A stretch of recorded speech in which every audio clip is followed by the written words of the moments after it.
On va poursuivre ces tutos avec des outils qui vont nous permettre de structurer et d'organiser un petit peu mieux notre document, en particulier les styles, les listes et la numérotation et les tableaux.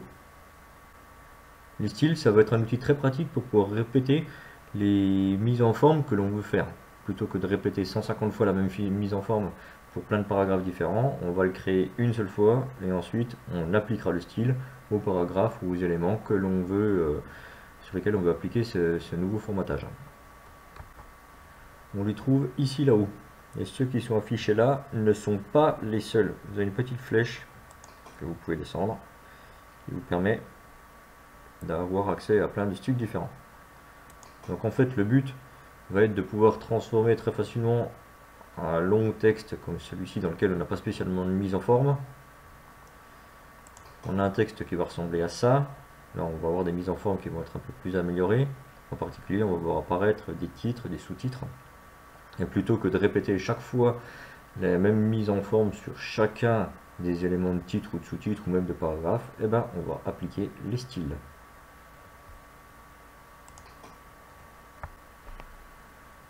Par exemple, ce mot paragraphe, ben, je voudrais qu'en fait ça devienne le titre général de mon document. Comme ceci. Donc, il suffit d'être dans le paragraphe, là le curseur il est dans le mot qui est dans le paragraphe complet. Je vais chercher ici le titre de tout l'ensemble. Alors on remarquera qu'il n'est pas centré. On peut le centrer. Et voilà. On peut également faire une petite chose, comme on a déjà appris, dans les paramètres du paragraphe, aller rajouter un espacement après le paragraphe, par exemple, de 2 cm. Voilà. C'est un petit peu plus propre. Donc là, pour l'instant, j'ai appliqué de manière très rapide un style en particulier. Et j'ai pas eu besoin de m'énerver avec les fonctionnalités que j'ai ici. Le style est déjà préparé. Maintenant, si je regarde, si je clique sur un autre paragraphe, par exemple celui-ci, on voit que le style qui est appliqué, c'est le style normal. Ici c'est normal, ici c'est normal, etc., etc. Alors pour l'instant, tous les styles qui sont appliqués sur tous les paragraphes, à l'exception du titre que je viens de faire, ce ne sont que des paragraphes de style normal. Mais par exemple, ce mot histoire, si je veux, je peux lui donner un autre style. Par exemple, titre 1.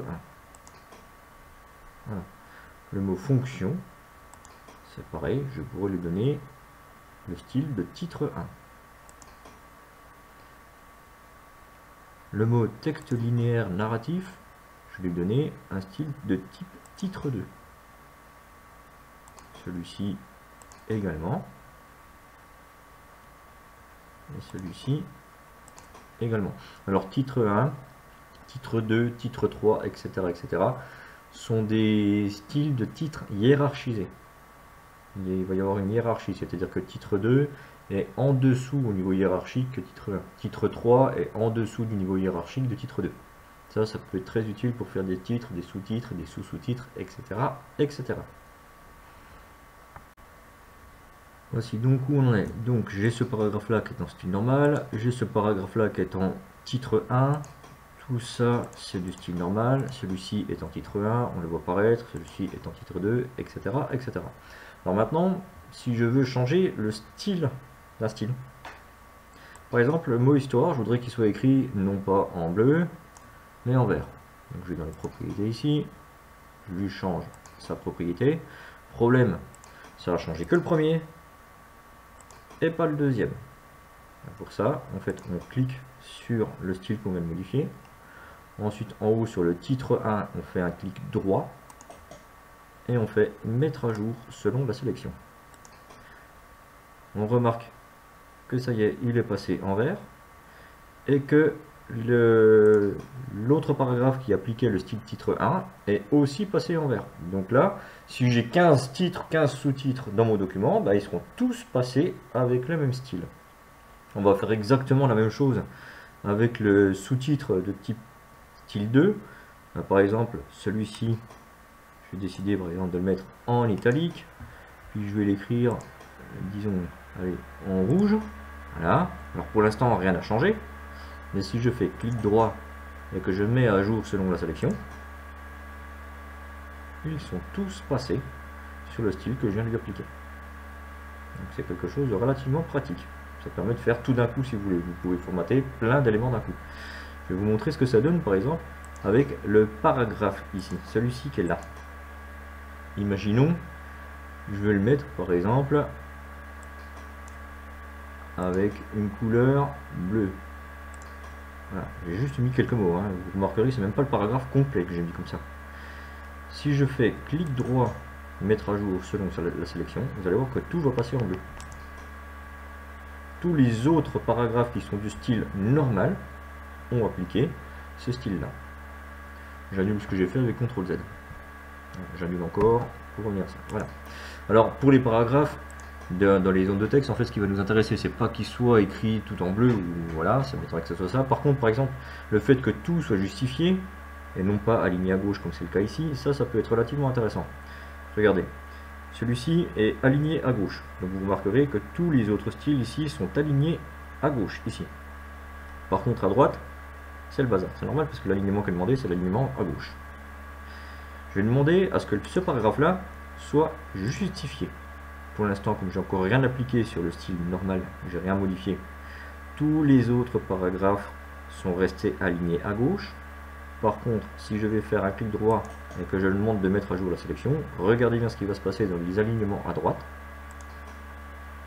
Ça a légèrement bougé. Tous les textes maintenant sont tous alignés à droite. Alors ça se voit pas beaucoup sur les textes où il n'y a que une ligne ou deux. Par contre, sur les paragraphes dans lesquels il y a beaucoup de texte, beaucoup de lignes, là on le voit. Donc, outil très puissant qui permet de pouvoir refaire des formatages et donner des propriétés à tout d'un coup en fait.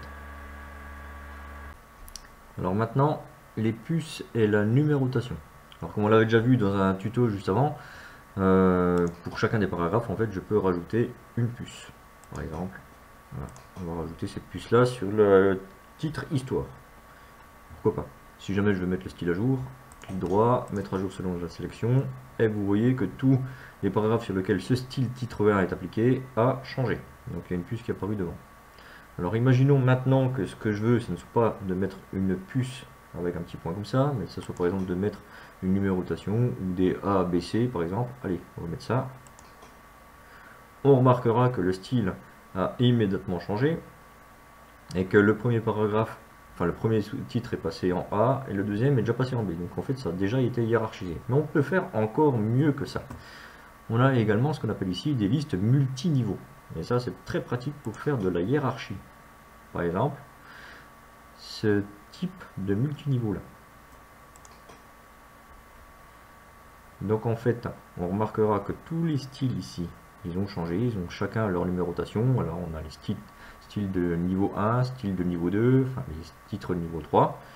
Et c'est comme si on avait des éléments qui sont imbriqués les uns en dessous des autres. Un petit peu comme des arborescences en fait. Donc qu'est-ce qu'on peut faire avec ceci? Enfin, histoire de rendre plus visible le fait que ça soit hiérarchisé, je peux changer les éléments comme on avait déjà vu avant, c'est les retraits. Par exemple, le style du titre de premier niveau, je le laisse aligné à gauche. J'oublie pas de mettre le style à jour pour que le deuxième s'applique. Voilà. Et puis celui-ci, je vais le hiérarchiser en le mettant un peu plus à droite que l'autre titre. Voilà. J'aligne tout. Donc je suis aligné à droite. Donc là, j'ai mis que le premier sous-titre aligné correctement. Je fais un clic droit, je mets à le jour selon la sélection et tous mes sous-titres se sont bien alignés de la même manière que le premier que j'ai mis. Donc de cette manière-là, je peux faire une organisation un petit peu plus propre entre mes titres, mes sous-titres et tout ce que je vais rajouter. Il est à noter également que si jamais je rajoute un autre titre, que je vais appeler blabla, que je vais mettre là un peu par hasard, pour montrer, si je lui applique le style titre, il s'est numéroté en 3, donc il y a bien une hiérarchisation de la numérotation, et ce qui était en 2.1 est passé désormais en 3.1. J'appartiens au paragraphe numéro 3, enfin au titre numéro 3. Donc c'est un outil qui est très puissant. Allez, je vais annuler ce que j'ai fait, donc CTRL Z, voilà, voilà, ça je suis revenu avec ce que j'avais précédemment, et puis maintenant on va s'amuser à mettre des puces et de la numérotation de manière toute simple, histoire d'organiser un petit peu plus notre document. Donc voilà, des puces ici, là ici on va mettre de la numérotation, alors il est passé à 3, 4, ça on peut le changer, on a alors cliqué là-dessus, là, voilà, il repasse à 1, 2, tant mieux. Là c'est pareil, on va refaire de la numérotation, il est passé à 3, 4. Allez, on reclique là-haut, ça repasse à 1, 2. Donc on peut réinitialiser la numérotation si on le souhaite. Voilà. Donc pour mettre des puces et des éléments numérotés, c'est relativement facile. A noter, si je suis dans une liste, que je me mets à la fin d'un des items de la liste, si j'appuie sur Entrée pour faire la suite, bah, il me propose déjà directement de continuer la liste. Par contre, une chose que je peux faire aussi, c'est changer de niveau hiérarchique. Si j'augmente le retrait ici, vous voyez que je passe à un niveau hiérarchique inférieur, etc., etc. Je fais encore des éléments hiérarchiques de plus en plus bas, les uns en dessous des autres. Donc on peut organiser de la même manière des hiérarchies avec des listes si on le souhaite. J'annule tout ça. Voilà. Alors je vais vous montrer également comment est-ce qu'on peut rajouter un lien, par exemple pour faire une source et puis renvoyer directement sur le site internet dont le document sort là. Alors pour info, ça vient de Wikipédia, donc je vais citer source de Wikipédia. Alors ça c'est très gentil, mais ceci, je voudrais que ça soit un lien sur lequel quand les gens viennent cliquer, ben, ça va ouvrir directement la page. Donc on va aller sur le menu ici qui s'appelle insertion. On va chercher lien hypertexte. Donc c'est un lien externe, hein, c'est pas quelque chose qui est situé dans le document, c'est sur internet. Donc on va chercher l'adresse internet sur laquelle on a trouvé ces informations là. On affichera le texte Wikipédia, c'est ce qui sera écrit ici, qui sera vraiment visible.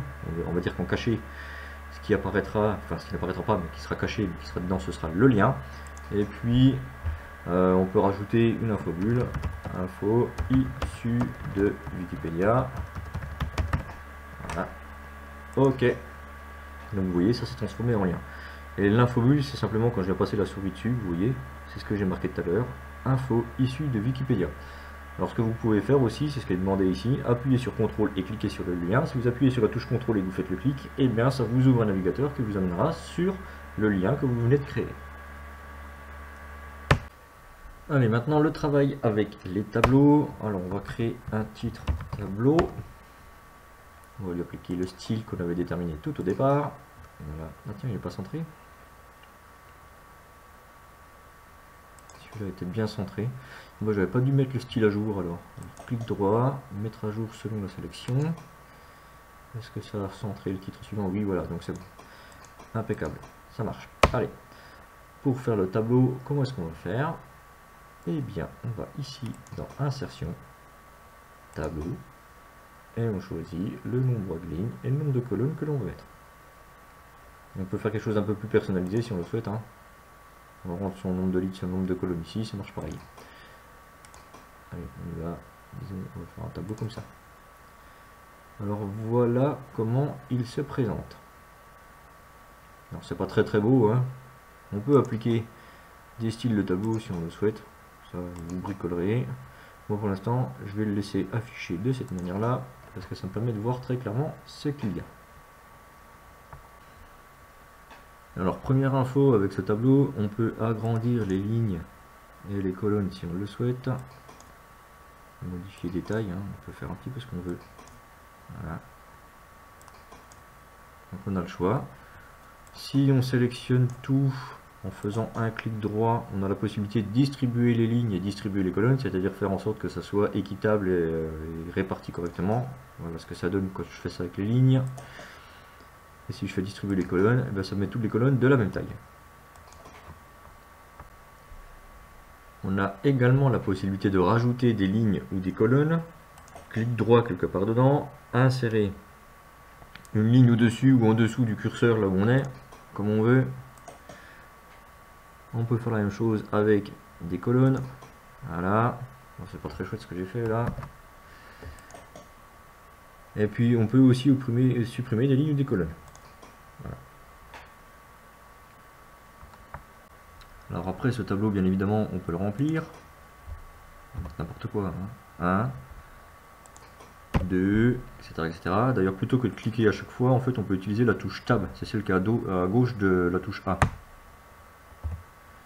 3, 4, 5, 6, 7, 8, 9, 10, 11, 15, 16. Voilà. On va dire que là, j'ai mis du bazar dans chacune des cellules. On peut faire une chose qui est assez intéressante. Clic droit, on peut sélectionner une ligne complète si on le souhaite. Si jamais je veux supprimer tout ce qui est dans cette ligne, eh ben, je clique, enfin j'appuie sur la touche Supr du clavier, bim, c'est supprimé. Allez, j'annule ça. Je peux faire la même chose avec les colonnes. Clic droit, sélectionner la colonne. Je peux supprimer tout ce qui est dedans si j'ai envie. Ou si au lieu de supprimer, hein, je peux faire autre chose. Hein, je peux mettre en gras si ça me chante. Hein. Je peux lui donner une propriété à tout ce que j'ai sélectionné. Si je veux sélectionner que la cellule, bah je peux. Je vais augmenter la taille par exemple. Allez, je mets un coup. Et je peux même sélectionner tout le tableau si j'ai envie. Voilà. Et puis là, on va augmenter la police pour tout le monde. Pourquoi pas. Vous voyez, on peut manipuler d'un coup tout ce qu'il y a dans le tableau. Dans les autres outils, je peux choisir une couleur d'arrière-plan pour des cellules, si j'ai envie, ou pour un groupe de cellules. Voilà. Je peux faire les couleurs que je veux. Alors, je vous avais montré aussi tout au début qu'on avait des menus contextuels. Là, ici, on a accès aux paramètres du tableau. Et là, ça va me donner quelque chose d'assez intéressant. C'est les paramètres des bordures. Par exemple, si je veux changer les bordures de cette cellule-là dans laquelle je suis, la cellule 7 par exemple, et que je veux que toutes les bordures aient un style particulier, je vais choisir par exemple de faire quelque chose d'épais qui sera par exemple, allez on met quoi, du rouge, soyons originaux, et voilà. Donc je peux changer une propriété d'une cellule. Alors là j'ai choisi de mettre toutes les bordures de la cellule, mais par exemple si dans la cellule 9 je décide de mettre le bord droit, je mets que le bord droit. Si dans la cellule 15 je décide de mettre que le bord du bas, je mets que le bord du bas. Bref, on peut faire ce qu'on veut, si jamais on veut que ça soit pour tout le tableau, on sélectionne tout. Voilà, si jamais on veut virer toutes les bordures, on vire tout. Bref, vous aurez compris. On peut choisir de modifier son tableau comme on le souhaite et on peut mettre les bordures, les couleurs que l'on veut de manière très simple. Et idem avec les couleurs d'arrière-plan, comme je vous ai déjà montré. Ça, on peut faire un petit peu ce qu'on veut avec. Voilà. Autre fonctionnalité intéressante, on peut fractionner des cellules, c'est-à-dire qu'à l'intérieur de cette cellule-là, en créer d'autres. Clic droit, fractionner la cellule, puis on choisit le nombre de colonnes et puis le nombre de lignes qu'on veut mettre dans cette cellule. Tiens, je vais garder ce qu'il y a par défaut, 2 par 2. Vous voyez, ça a redivisé la cellule en un autre petit tableau. Je peux faire également l'inverse, je peux fusionner des cellules. Par exemple, si je veux prendre la cellule 3 et 4 et que je veux les fusionner ensemble, je sélectionne les deux. Clic droit, fusionner les cellules. Voilà, donc il a gardé le 3 et le 4. Après, vous en faites ce que vous voulez.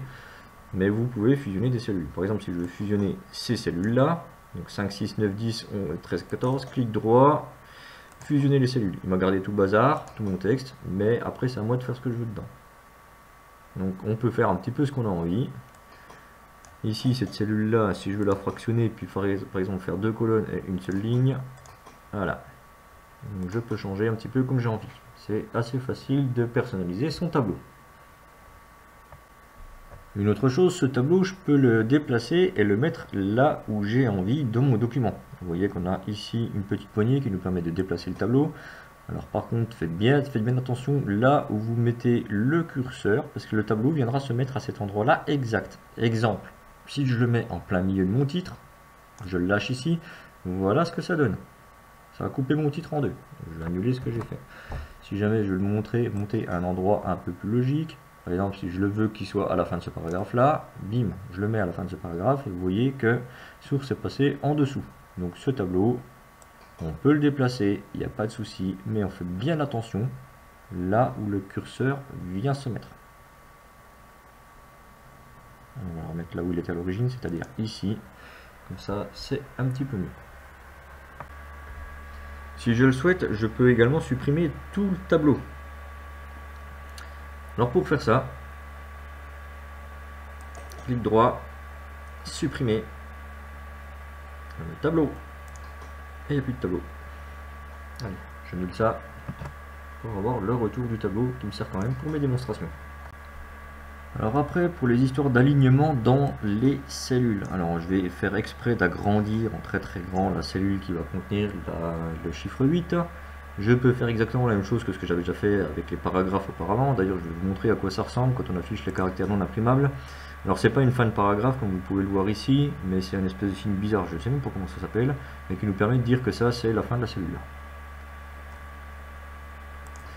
Alors ici je suis aligné en justifié, si je mets à gauche c'est ça, centré, à droite. Alors question, comment est-ce qu'on peut faire pour tout mettre? Ben, non pas aligné tout en haut mais en plein milieu ou à droite, c'est un clic droit, et alignement de la cellule, donc soit en haut, soit au milieu, soit en bas. Voilà, donc en fait avec ça vous pouvez faire un petit peu ce que vous voulez et choisir de mettre ça où vous avez envie.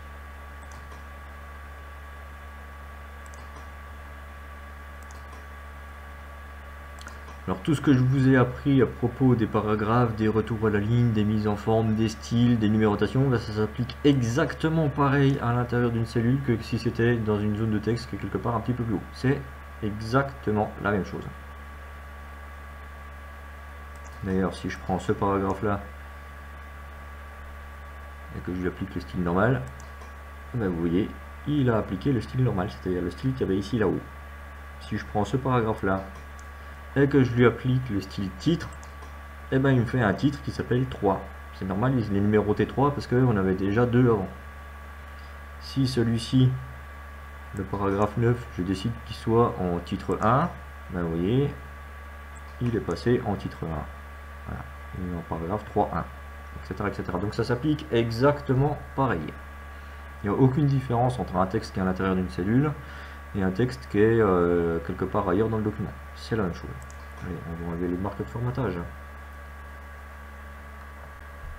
Et quand on a fait bien le bazar dans tout ça, puis qu'on voudrait que tout soit réinitialisé et revienne à zéro, en enlevant tous les styles, tous les formatages que j'ai fait, ben je sélectionne tout ce qu'il y a dedans. Alors, soit j'ai sélectionné à la main, soit on peut faire un clic droit, sélectionner tout le tableau, puis on va sur la gomme ici qui efface tous les styles, qui efface tout.